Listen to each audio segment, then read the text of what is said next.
प्यारे साथियों नमस्कार। आज के लिए इस कहानी में मैं आपके लिए बहुत जाने माने उपन्यासकार मुंशी प्रेमचंद जी का जीवन परिचय लेकर के आया हूं। तो आइए कहानी को स्टार्ट करते हैं। किसी भी लेखक का जीवन जब समाज में व्याप्त गरीबी, शोषण, अन्याय और उत्पीड़न का लिखित दस्तावेज बन जाए तो वह लेखक प्रेमचंद बन जाता है। वही प्रेमचंद जो साहित्य को रहस्य, रोमांच और तिलिस्म से निकालकर धनिया, झुनिया, सूरदास और होरी जैसे पात्रों तक ले गए।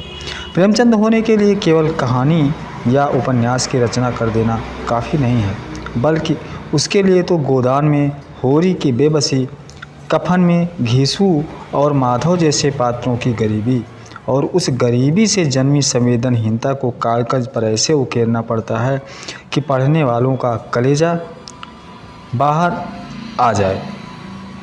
आज ही के दिन 31 जुलाई 1880 को बनारस शहर से 4 मील दूर लमही गांव में पैदा हुए हिंदी उर्दू के इस सबसे बड़े साहित्यकार ने बचपन से ही गरीबी और अभाव को देखा। पिता डाक खाने में मामूली नौकर के तौर पर काम करते थे। यही कारण है कि हालात से पैदा हुआ साहित्य जब कागज़ पर लिखा गया तो उसमें विकास के भागते पहिए की झूठी चमक नहीं, बल्कि आज़ादी की आधी से ज़्यादा सदी गुजर जाने के बावजूद लालटेन ढिबरी के युग में जीने को मजबूर गरीब गुरबों और मेहनत मशक्क़त करने वालों की निगाहों के सामने छाए घुप्पा अंधेरे का जिक्र था। जीवन की परिस्थितियां और प्रेमचंद। धनपत राय से प्रेमचंद बनने का सफ़र दिलचस्प है, लेकिन साथ ही बहुत ज़्यादा भावुक भी। उम्र जब केवल 8 साल की थी तो माता का देहांत हो गया। 8 साल की उम्र से जो विषम परिस्थितियों का सामना धनपत राय का शुरू हुआ, वह अपने जीवन के अंत तक लगातार उससे जूझते रहे।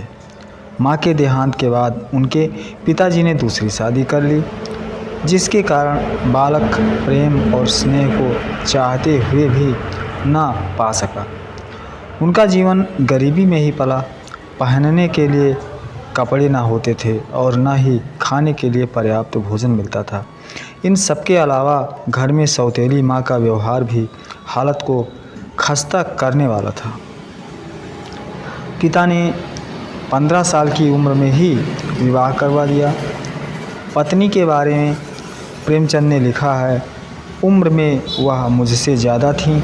जब मैंने उसकी सूरत देखी तो मेरा खून सूख गया। उसके साथ साथ ज़बान की भी मीठी न थी। पिता ने जीवन के अंतिम सालों में एक ठोकर खाई और स्वयं तो गिरे ही, साथ में मुझे भी डुबो दिया। मेरी शादी बिना सोचे समझे कर डाली। विवाह के 1 साल बाद ही प्रेमचंद के पिताजी का देहावसान हो गया। अचानक उनके सिर पर पूरे घर का बोझ आ गया। एक साथ 5 लोगों का खर्चा सहन करना पड़ा। प्रेमचंद की आर्थिक विपत्तियों का अनुमान इस घटना से लगाया जा सकता है कि पैसे के अभाव में उन्हें अपना कोट तक बेचना पड़ा और पुस्तकें बेचनी पड़ी थीं। तो मित्रों, ये कहानी आपको कैसी लगी? बहुत ही भावुक कर देने वाली कहानी है मुंशी प्रेमचंद जी की। अगर आप इनकी कहानियों को पढ़ें तो आपकी आंखों से आंसू ज़रूर निकलेंगे, क्योंकि उसमें जो भी है वो एकदम सही लिखा हुआ है, एकदम सत्य घटनाओं पर आधारित है। ऐसा लगता है जैसे वो कहानी हमारे इर्द गिर्द घूमती रहती है। तो अगर ये कहानी आपको पसंद आई हो तो इस कहानी को आप लाइक कीजिए, अपने मित्रों में भी शेयर कीजिए। अगर आप ये कहानी मेरे फेसबुक पेज पर देख रहे हैं तो फेसबुक पेज को फॉलो कीजिए। तो फिर मिलते हैं किसी अगले नए वीडियो में। तब तक के लिए राम नारायण शर्मा को दीजिए इजाज़त। नमस्कार, जय हिंद, जय भारत, वंदे मातरम।